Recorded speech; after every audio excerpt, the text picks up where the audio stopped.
Come on, Blue. Let's go catch a fish. Let's go. Come on, Blue. Go get the fish. Welcome here. We're on the Truckee River, Nevada, Northwest Reno. As you see behind me, we got houses. We got a park down the way. A little urban fishing today. My name's Dave. I'm the owner and guide at Current Fly Fishing. We guide on the Truckee River, California side, Nevada side, the whole thing.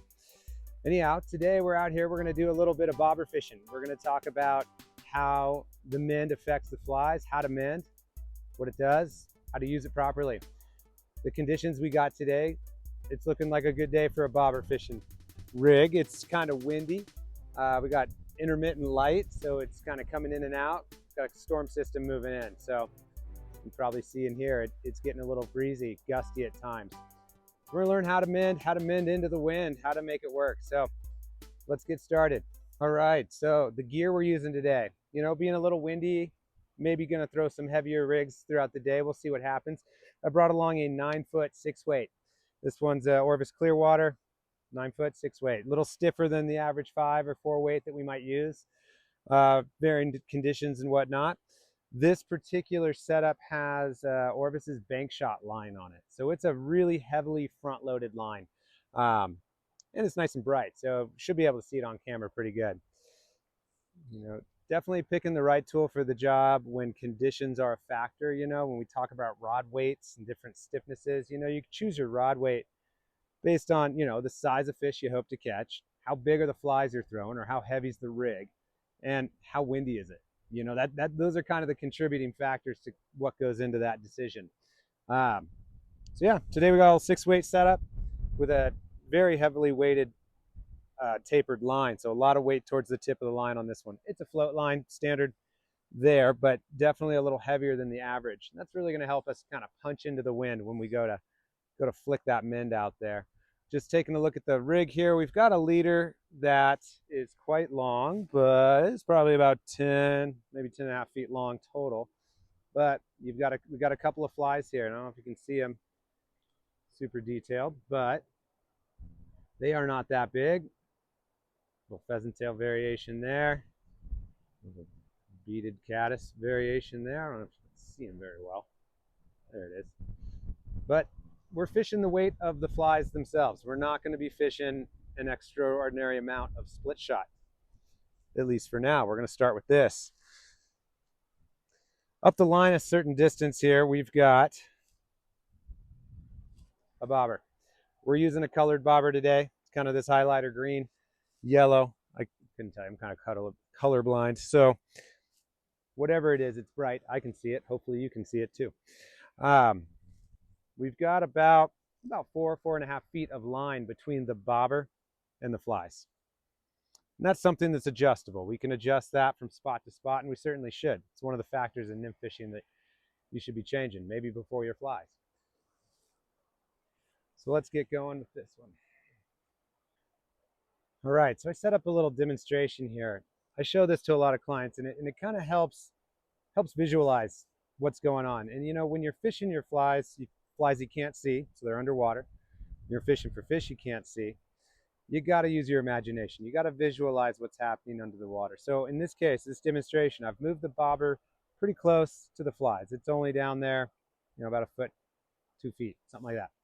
You can see the flies in the water. Hopefully they're right there. And then you can see the bobber here. Now I'm holding that bobber up, right? It's attached to the rod. I'm suspending the rod over the water.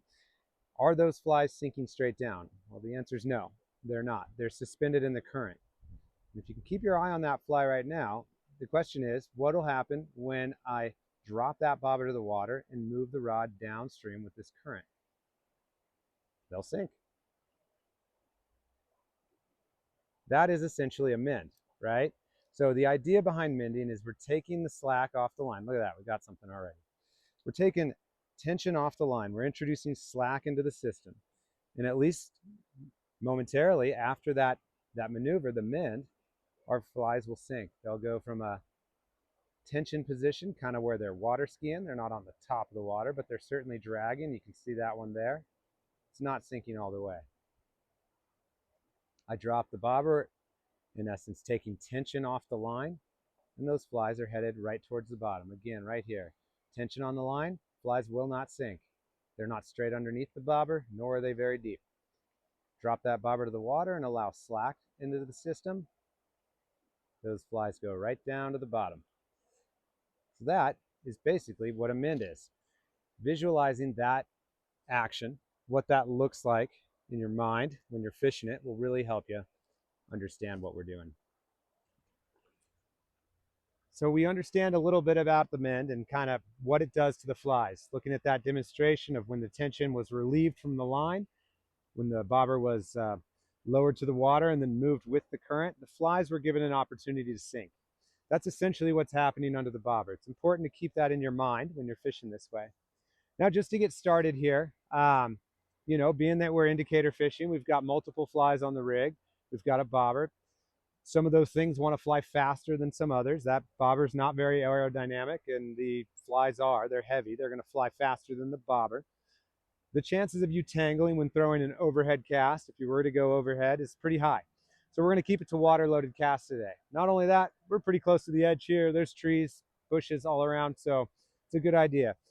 So letting the flies drag in the water, raising the rod up to this position. And take note of this position right here, because we're going to come back to this position when we're talking about mending too. That casting and mending have a lot more in common than you may think.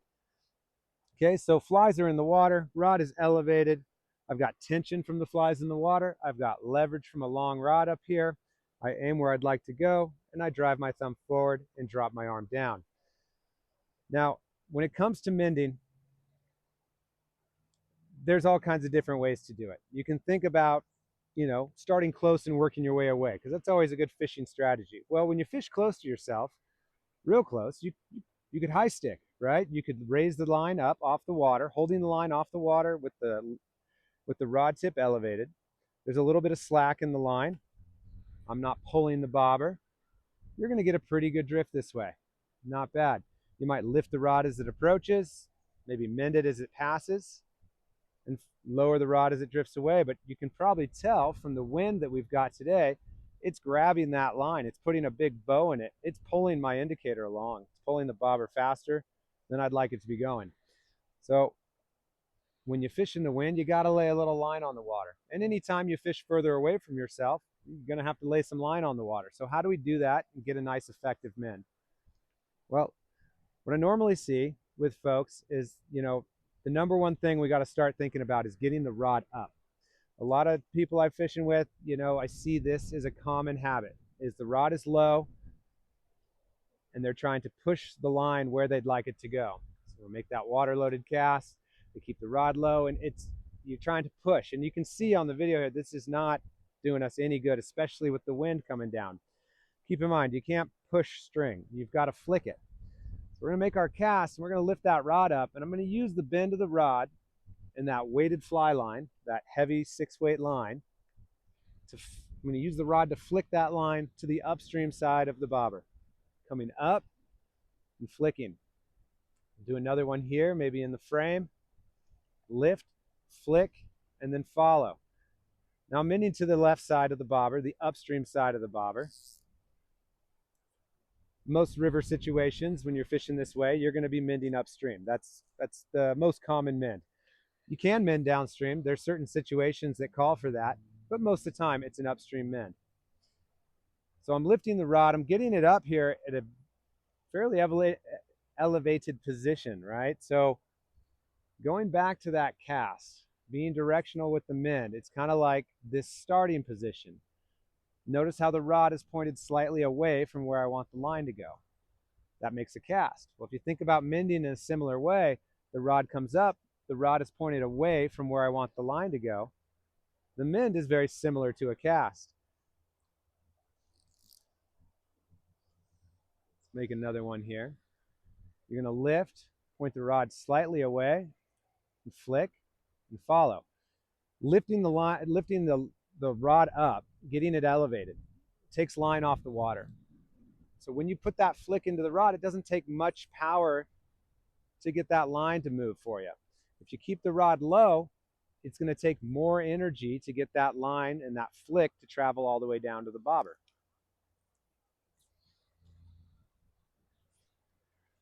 lift, flick, and follow.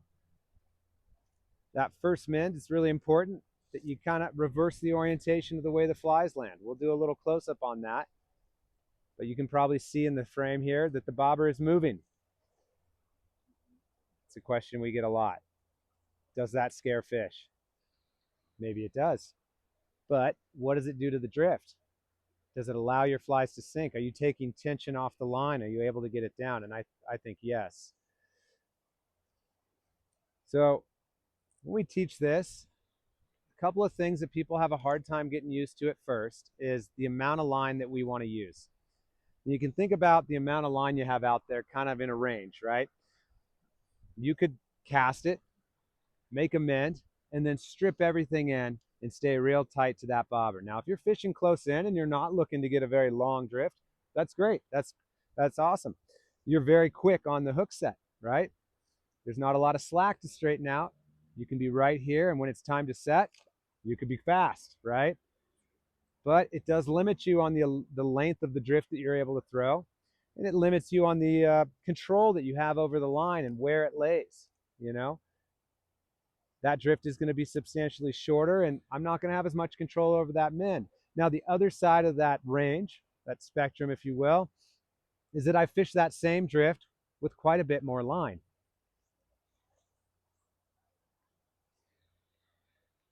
I cast it out there, I lift that rod tip up, and I'm able to really dance that line over the water, really control where it goes as I lay it down through multiple mends through the drift. I'm able to get a longer drift as I lower that rod tip down. Continue it through the run here. But the question is that too much line to set the hook? Well, sometimes it is, but I will admit to that. I miss a lot of fish that way. I get a lot of line out there. I'm throwing these mends that look a lot more like a cast than they do like what we might think of as a mend. But I feel like I get more grabs because of it. Now, finding the balance between what's too much line to set the hook on and what's not enough to mend it is, it takes practice and time. But you'll be surprised at how much line you can pick up quickly with a nice downstream hook set. You got a 9-foot rod here. So when you really swing that thing, it picks up quite a bit. Personally, my opinion, my preference is to fish on the far side of that range about having maybe almost too much line out. Right close to that point, that razor's edge, not being able to set the hook. Lift the rod up, get the line off the water. Point the rod slightly opposite the direction you want the line to go, and flick. Here it is again. There's the cast, coming up, flick. Notice the bobber hops. The bobber's going to hop upstream for us.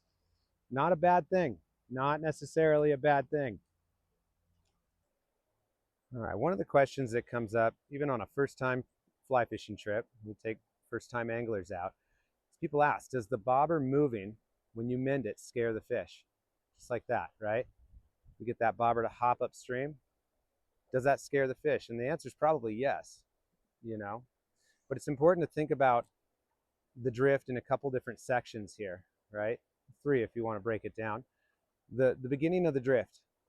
This is the area where you're preparing to fish, right? And I use this analogy a lot. It's kind of like when you tape a wall in your house. You're getting ready to paint.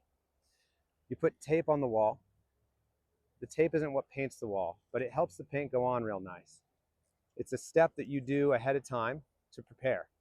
The mend is the same thing, in a way. You're putting tape on the wall. Yes, there's flies in the water. You could catch a fish anywhere in the drift, but it's after that mend. Down here, this is where you're actively fishing it. As that line starts to straighten out, come into the swing, another portion of the drift, and it's time to cast again, right? So I'm not super concerned with moving the bobber over here. In fact, I'd like to see it move. If I can get that bobber to hop upstream, and I can visibly see that the line is presented first downstream, that it's ahead of that bobber, I know for sure there'll be a moment of time there where those flies are sinking straight to the bottom. I don't need to have a ton of weight on for that to happen. I just have to take the tension away from the bobber Allow those flies to sink. Hopping that bobber upstream, not a big deal. With a mend like that, getting down into a zone like this, fishing it here, maintaining that drift with a couple not as powerful mends, not moving the bobber as much, but I'm not going to lose my mind if it's moving a little bit. How can you really be sure that your flies are being affected by a mend if the bobber never moves? There we are, hitting the bottom, which is, you know, two sides to the same coin. Yeah, it's not a fish. Yeah, we could snag, but that's the game we're playing, right? What it does tell us is that we're able to get to the bottom. You know, if we throw a drift out here and we don't mend it, we just let it fish along, the likelihood of us catching the bottom is pretty slim, even though we've got more line than it is deep. We know that the bobber's moving faster than the flies and the current that they're in, and it's just going to tow them along. So if you've got more line than it is deep, and you're fishing along and you're not touching bottom ever, that's not a weight problem. That's not the amount of weight you have per se. It's your mending. Get that bobber to hop upstream, lay the line upstream of the bobber. See if you can play with fire. See if you can put those hooks right near the bottom. Yeah, you're going to lose flies. That's part of the game. But if that's where the fish are, that's where you want to be.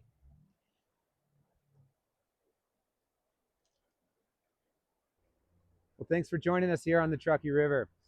Hope you guys find that useful. Hopefully there's something in there you can use and take from. Check us out on currentflyfishing.com. We guide in half days, full days, and floats out here. Yeah, tune in for more. Thank you.